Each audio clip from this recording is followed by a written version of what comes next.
Questions for reflection. Our first reading for today's Holy Mass is selected verses from the 11th chapter of the letter to the Hebrews. This is a powerful chapter which every believer in Jesus Christ should read in its entirety repeatedly. It gives us the meaning of faith as a verb, not just an intellectual assent to the truth, which is also vitally important, but an operative principle in the life of every believer.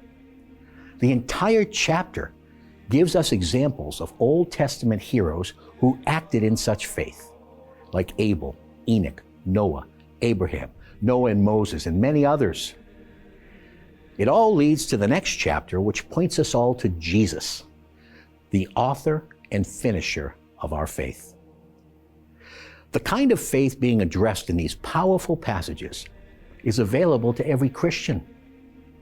One of the verses not in this passage is verse 6, and I quote, "Without faith it is impossible to please God, for whoever would draw near to God must believe that He exists and that He rewards those who seek Him," end quote. This kind of living faith is like a muscle. It grows as it is exercised, or it atrophies. Do we have such faith? Are we living our lives by it?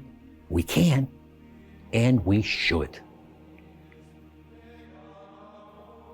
Our psalm today is an excerpt from the first chapter of St. Luke's account. It is a portion of the prophecy of Zechariah. He gave it at the notice of the birth of his son, John the Baptist. It's an example of how such living faith works. The full text tells us, and I quote, "Zechariah was filled with the Holy Spirit and prophesied," end quote. We are filled with the Holy Spirit. The Holy Spirit is like the fuel which fires living faith. Ask the Holy Spirit to fill you daily, to speak to you and through you, and watch what happens.